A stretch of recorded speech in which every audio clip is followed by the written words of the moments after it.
Nous sommes à Paris, devant l'école d'écriture Les Mots, fondée par Alexandre Lacroix. Alexandre Lacroix est philosophe, romancier, directeur de la rédaction de Philosophie Magazine et l'auteur de nombreux romans et essais sur des thèmes aussi variés que l'amour, la télévision, Internet, la suprématie des femmes ou le scepticisme.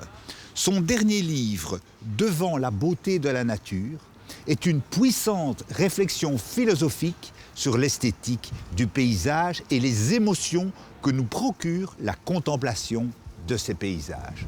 Je vous propose de m'accompagner chez Alexandre Lacroix.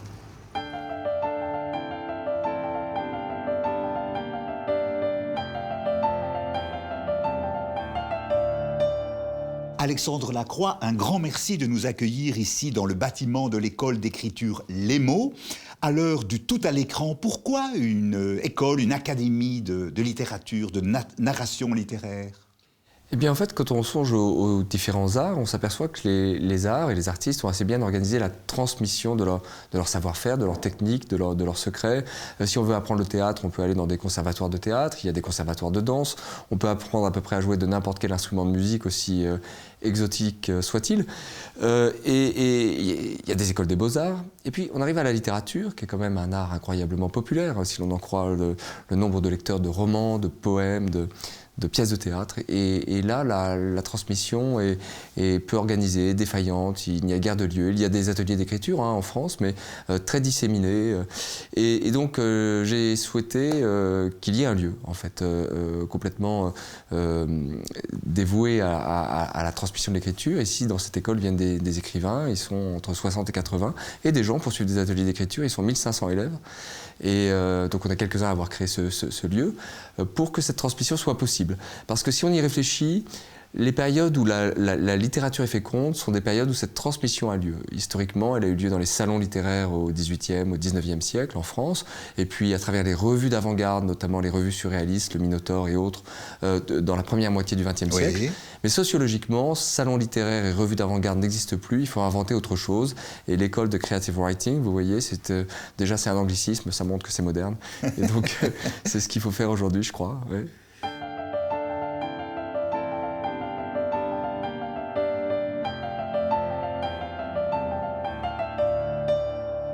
Vous avez écrit de nombreux livres, à la fois des romans, à la fois des essais sur des tas de sujets. Et je trouve que vous avez une approche particulièrement passionnante et stimulante et enthousiasmante. Votre dernier livre s'intitule « Devant la beauté de la nature ». Est-ce qu'il faut avoir, par exemple, une connaissance scientifique, une connaissance de l'histoire de l'art, l'esprit de la savane, pour apprécier aujourd'hui l'émotion que procure la beauté de la nature ? Le livre « Devant la beauté de la nature » essaye de répondre à une question qui est très simple.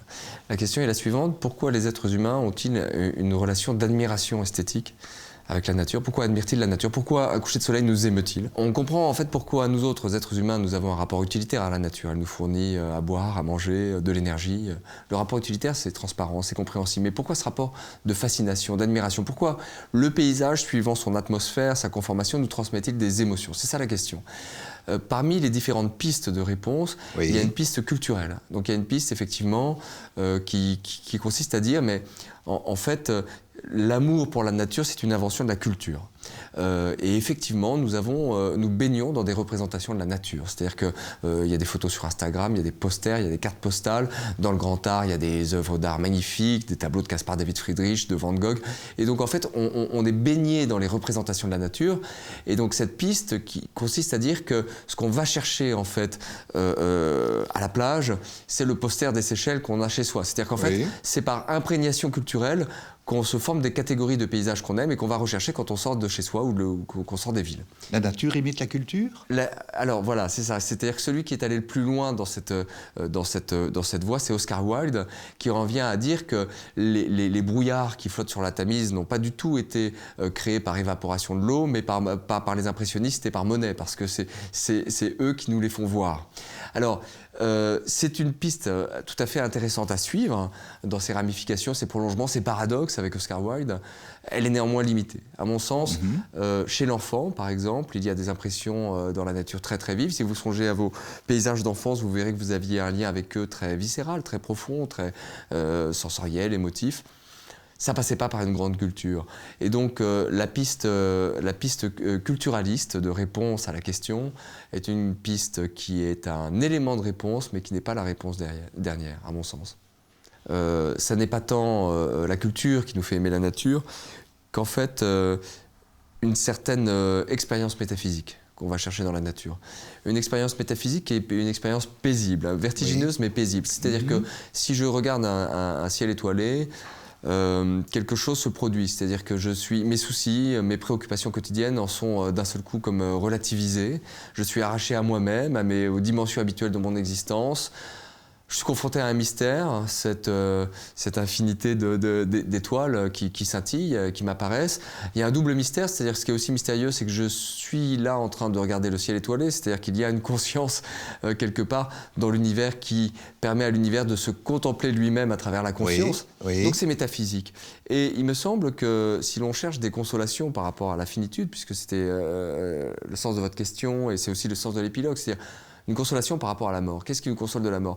La croyance en a un au-delà. D'abord, il faut une croyance fermement soudée au corps. Je veux dire, il faut y croire vraiment pour ne pas, au moment de l'agonie, être parcouru comme d'un léger doute. Et avoir cru toute sa vie pour douter au moment de mourir, c'est dommage. Autant ne pas croire du tout. Donc, si on n'a pas cette foi chevillée au corps, en un au-delà, on peut aussi se dire qu'au fond... même ces promesses de paradis, elles ne sont pas un remède au fait qu'on va perdre ce monde-ci. On va perdre le rapport avec nos enfants, on va perdre ce monde vivant, ce monde sensible. Et donc, qu'est-ce qui peut nous consoler? Pour ma part, je dirais qu'il y a une sorte de permanence du monde. C'est-à-dire que l'arbre, par exemple, si je regarde un arbre, si je regarde un rocher, ils me mettent en contact avec des unités de temps qui ne sont pas celles de ma vie. Le monde perdure dans sa beauté et je vais me fondre en lui, disparaître en lui.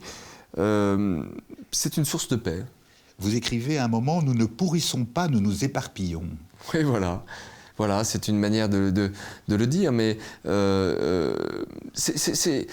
l'idée, c'est que c'est ce monde-ci, c'est ce monde sensible qui nous console de la mort. C'est pas un autre monde, c'est ce monde-ci, en fait. La consolation est à puiser ici même, mais pas tellement dans les villes, je dirais même pas tellement dans les livres, même pas tellement dans les artefacts, dans les œuvres. Elle est à puiser dans une sorte d'expérience de la stabilité et de la beauté du monde. Le fait de savoir que l'océan sera encore là avec ses marées bien après moi, quelque chose d'incroyablement apaisant.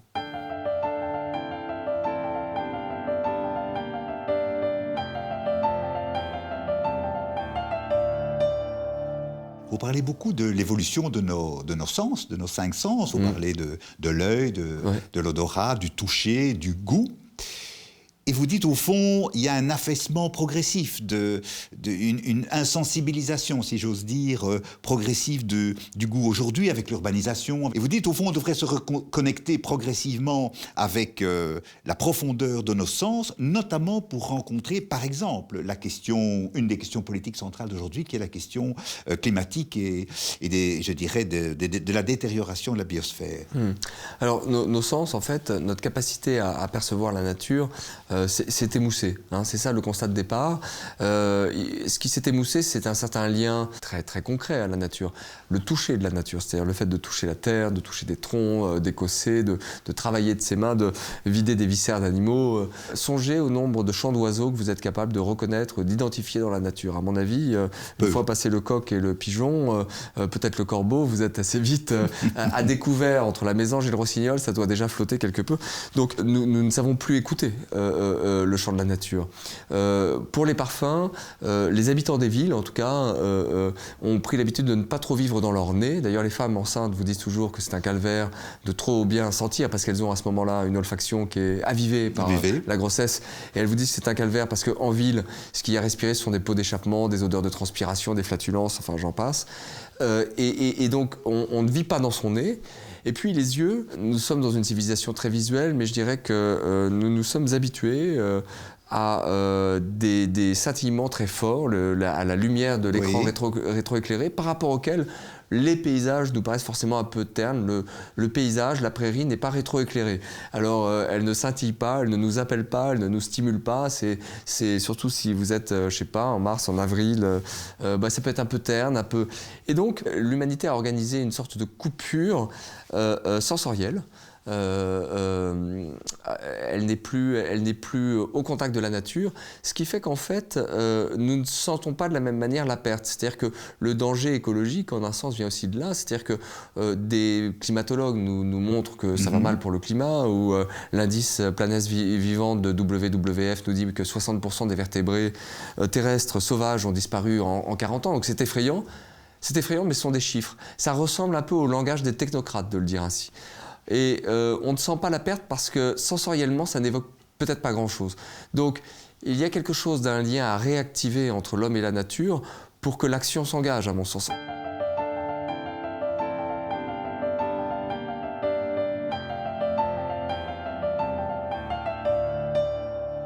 Dans un autre essai plus ancien, Ce qui nous relie, vous faites une analyse très passionnante de ce que vous appelez la troisième révolution du cygne, après la Mésopotamie, bien des milliers d'années avant le Christ, avec évidemment l'invention de l'imprimerie, notamment par Gutenberg au milieu du XVe siècle. Vous avez rencontré des personnages tout à fait fascinants, passionnants, dont Julian Assange, notamment pour Wikileaks. Quel est l'enseignement que vous faites aujourd'hui, 30 ans après la création du web? On vient de vivre une révolution du signe qui est comparable à d'autres révolutions du signe. Je pense qu'il y en a eu 3, effectivement. Donc, invention de l'écriture, c'est majeur. C'est l'humanité bascule de la préhistoire dans l'histoire. Invention de l'imprimerie, c'est majeur. C'est-à-dire, mais c'est majeur, les régimes de croyance changent. En fait, quelque temps après l'invention de l'imprimerie, surgit le schisme, le protestantisme. C'est-à-dire que le croyant se considère comme un lecteur. Il peut interpréter l'écriture sacrée par la lumière naturelle qu'il a en lui. Il est lecteur avant d'être croyant. En fait, le régime des vérités change avec le livre qui circule mais qui circule dans l'Europe cultivée seulement. Ce qui s'est produit en 1989 avec cette troisième révolution du signe, et ici il faut une date, c'est 89 parce que c'est là que Tim Berners-Lee, qui est un chercheur britannique, invente le web. Eh bien, à ce moment-là, il y a un basculement complet en fait du régime des signes. Ce qui fait que, alors, nous avons tous, si nous avons vécu cette révolution depuis 89 et vu le web arriver dans nos vies, le mail arriver dans nos vies, les outils numériques arriver dans nos métiers, nous venons de vivre en fait un changement de régime historique, d'ère historique global, qu'il est encore un peu difficile de penser. Les outils de pensée ou les concepts sont encore un petit peu en retard sur cette réalité qui nous a percutés. Et c'est un changement, je dirais, j'hésiterai pas à dire qu'il est plus important en fait que l'invention de l'imprimerie. Plus important parce que, en fait, ça a touché toute la population terrestre. À l'heure où je vous parle là maintenant, il y a plus de 4 milliards d'êtres humains connectés sur la Terre. Donc, évidemment, toutes les générations sont touchées, les riches et les pauvres sont touchés, toutes les classes sociales sont touchées. Si vous regardez l'imprimerie, ça ne touchait guère que les lettrés de Chine et d'Europe. Et puis, tous les métiers ont été affectés et se sont réinventés. La manière de créer des liens de sociabilité, qu'ils soient politiques, la manière de manifester, ou qu'ils soient sentimentaux, amoureux, sexuels, familiaux, est en train de se refaçonner. La totalité des métiers et des marchés, que ce soit les marchés financiers, les marchés immobiliers, etc., sont en train de se réinventer à l'intérieur de ce nouvel outil qu'est le web. Et nous voyons ça se dérouler sous nos yeux en manquant de concepts. Je vais donner juste un exemple intéressant. Donc j'enseigne moi à Sciences Po. En 2012, je rentre en classe et je me dis tiens, quelque chose a changé, mais je ne comprends pas tout de suite ce qui a changé. Et au bout de 20 minutes, je comprends, en fait, jusque-là, j'avais 2-3 étudiants qui prenaient des notes sur un portable, et là, ils étaient tous sur un portable, en Wi-Fi, et donc tous connectés. Et je me rends compte, en fait, que je ne suis plus le même prof, parce que je me rends compte qu'en fait, alors c'est à Sciences Po, ce sont des petits malins, les étudiants de Sciences Po, mais je me rends compte qu'ils googlisent au fur et à mesure ce que je dis, et je me trompe sur une date, une main se lève, on me corrige. Ça veut dire qu'en fait, ils sont connectés à une banque de savoir qui est bien plus importante que ce que j'ai dans ma mémoire. Et donc, on ne peut plus faire cours de la même manière. Là où le prof était l'unique filtre, l'unique représentant du monde dans sa classe, c'est-à-dire dans ce huis clos de la classe, il était le représentant du monde, c'est comme ça que Arendt parle du professeur, Hannah Arendt, eh bien, cette fonction-là n'existe plus, le monde est là, il est disponible, le savoir est là, il est disponible, et le professeur doit plutôt montrer comment établir des passerelles ou être créatif avec ce savoir ou en faire un usage intelligent, mais c'est une fonction de la pédagogie qui a changé. Eh bien ça, nous l'avons tous vécu dans tous les métiers, et nous sommes en retard. Nous devons penser cette révolution numérique. Et alors moi, je m'y suis attelé effectivement dans un livre, mais à travers des rencontres.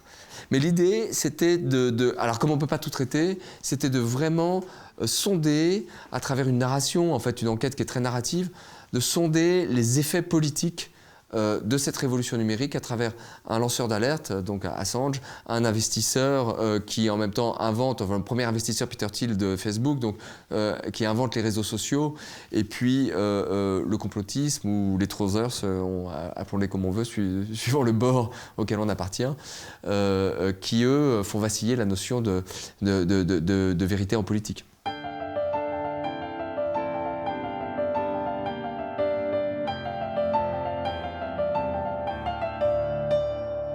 Vous êtes aussi, Alexandre Lacroix, le directeur de la rédaction du très excellent Philosophie Magazine, et vous faites chaque fois un éditorial tout à fait passionnant chaque mois, que vous avez réuni dans un petit livre que vous avez intitulé « Pour que la philosophie descende du ciel ».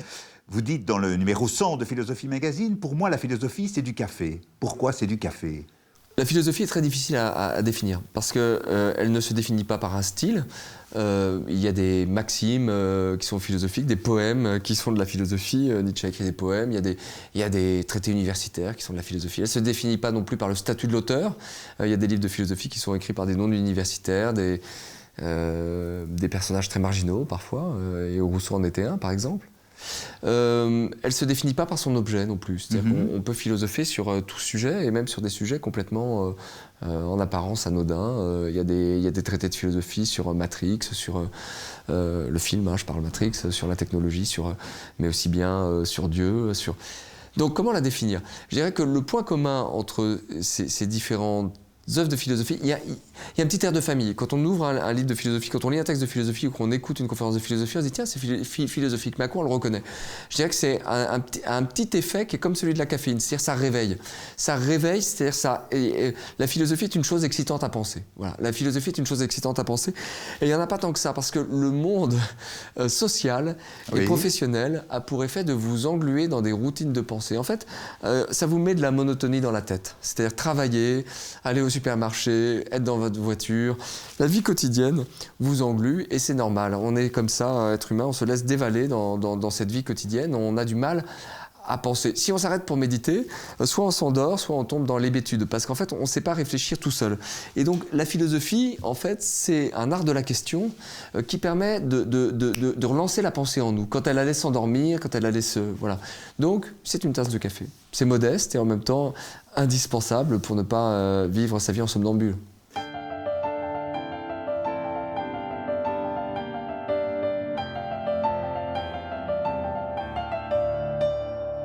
Vous êtes aussi un écrivain, pas simplement un philosophe, un écrivain qui a écrit une série de romans, Quand j'étais nietzschéen, L'orphelin, de la supériorité des femmes.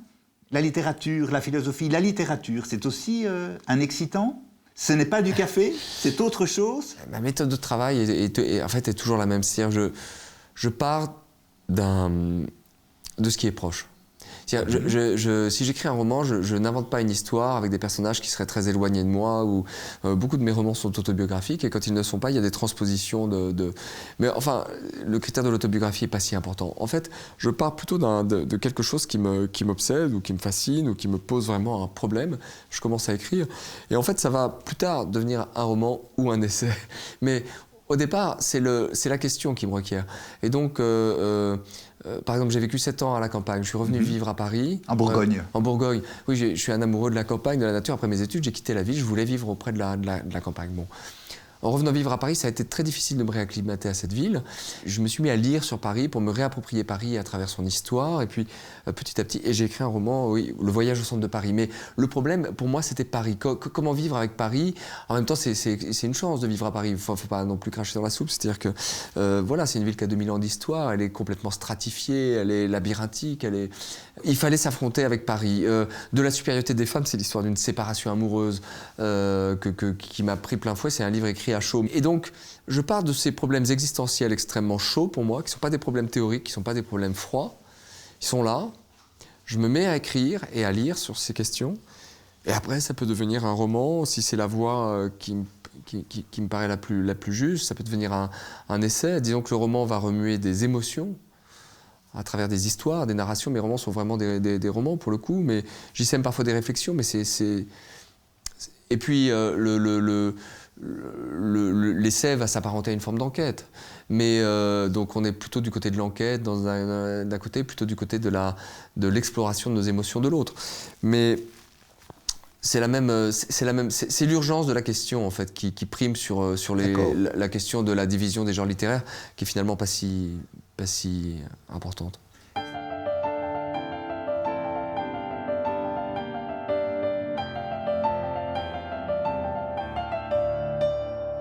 Je voudrais vous poser, Alexandre Lacroix, une dernière question, qui est le titre d'un de vos essais, qui s'appelle « Comment vivre lorsqu'on ne croit en rien ?» À l'époque des populismes, des dogmatismes, des fanatismes, de la logique d'une idée, comme dirait Hannah Arendt, comment vivre lorsqu'on ne croit en rien ? D'abord, je vais faire un peu de provocation, si vous le permettez, parce que je sais que vous êtes divisé en Belgique entre religieux et laïcs. Enfin, que c'est l'une des fractures du pays. Il y en a plusieurs. Il y en a plusieurs. Mais imaginons deux personnes, Pierre et Paul. Pierre ne croit pas aux fantômes. Il va bien. Et Paul croit aux fantômes. Alors Paul, s'il va en forêt, a peur de rencontrer des spectres. La nuit, il craint qu'ils lui apparaissent dans son sommeil. Il commence à inventer des rituels. Il a des peurs qui... En fait, il devient véritablement hanté. Il consomme une énergie psychique et émotionnelle considérable à vivre sa peur des fantômes. Bon, voilà, ça c'est peut-être le problème du croyant, c'est-à-dire que se mettre à croire en un dogme, d'ailleurs qu'il soit religieux ou politique, risque de nous amener à nous battre toute notre vie avec des fantômes. Ces fantômes, ça peut être l'Immaculée Conception ou l'infaillibilité papale, mais ça peut être tout aussi bien la lutte des classes. Non, ce serait méchant de le dire, c'est pas un fantôme, c'est une réalité sociale, mais vous voyez ce que je veux dire, c'est-à-dire que pour un idéologue, il y a une clé de lecture unique qui est en fait un assèchement de la vision du monde. Et donc, il y a un danger à être un dogmatique, en fait. Il y a un danger à être un dogmatique. Lequel ? C'est toujours la même histoire qu'avec le café, c'est celui de se figer, de s'arrêter, de croire qu'on tient une réponse et de partir en guerre pour sa bonne réponse. Le danger du dogmatisme, c'est un danger personnel dans la mesure où le dogmatisme vient figer la vie intérieure, et c'est un danger dans la relation aux autres et à ceux qui ne pensent pas comme nous, puisque le dogmatisme crée de l'antagonisme, en fait, du conflit, de la violence. Et donc, la position sceptique, oui, c'est une voie en fait de la philosophie qui est une voie toujours un peu minoritaire, toujours un peu feutrée, mais qui m'est chère. Ça commence très tôt, mais l'école sceptique antique est peu enseignée. Il y a un grand scepticisme dans l'Antiquité. On parle des épicuriens, des stoïciens, de ne plus savoir qu'en faire. Il y a eu des sceptiques, Pyrrhon d'Hélice. Il y a une grande école sceptique à Alexandrie, qui est la mieux connue à travers les écrits de Sextus Empiricus.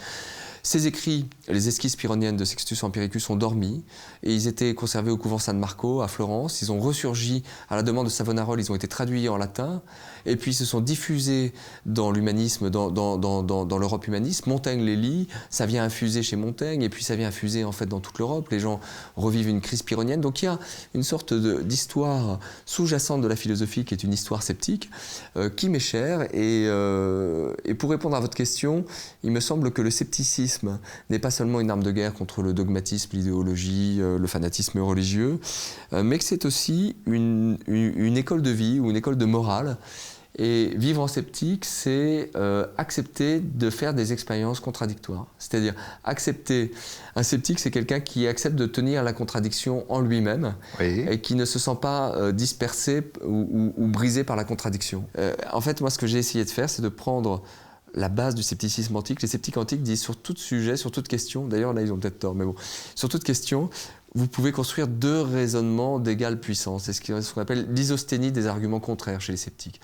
Et une fois que vous l'avez fait, vous suspendez votre assentiment. C'est cette suspension de l'assentiment, c'est ce que les sceptiques appellent l'époké, en grec, l'époké, la suspension de l'assentiment. En fait, il s'agit de retrouver par-delà ces contradictions une sorte de légèreté, d'apesanteur. Assumer la contradiction pour retrouver de la légèreté.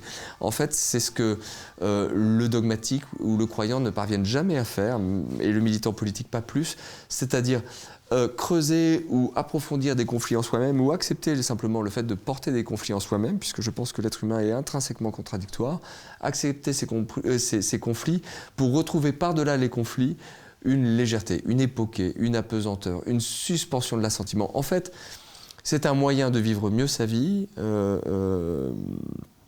sans devenir pour autant simpliste. Il m'a semblé intéressant, si vous voulez, ce scepticisme qui a vraiment gagné dans le champ des sciences, par exemple. Oui. Un scientifique, par exemple, c'est évident que c'est quelqu'un qui accepte le fait qu'il va toute sa vie travailler à une théorie qui Dans va... les sciences dures, les sciences de la nature. Oui, qui va travailler toute sa vie à une théorie qui va être complétée ou défaite.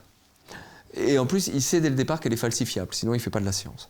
Donc, il accepte cette position. Il cherche toute sa vie quelque chose qui peut être complété ou défait. Bon. Eh bien, il m'a semblé que cette position, c'est une position psychologique particulière, que c'était une position passionnante en morale, enfin en morale au sens des mœurs, une position existentielle intéressante. Travailler en sachant que le fruit de votre travail peut être détruit. Vivre une histoire d'amour en sachant qu'elle peut se disloquer. Essayer d'être père ou essayer de créer une relation avec ses enfants en sachant que quelque chose du lien peut se défaire. Et accepter en fait ces conflits et cette fragilité inhérents à nos expériences. Voilà une voie en fait, tout simplement. Enfin, ce que j'ai simplement voulu faire, d'abord faire découvrir quelques penseurs sceptiques qui sont méconnus, ceux de l'Antiquité, et ensuite voir si on pouvait puiser chez eux des outils pour vivre dans un monde agréablement sa vie, disons dans un monde post-religieux et post-idéologique. Sachant que malheureusement nous n'avons peut-être pas encore basculé dans un tel monde et qu'il n'adviendra peut-être jamais. Alexandre Lacroix, un tout grand merci pour cette rencontre. Ben merci.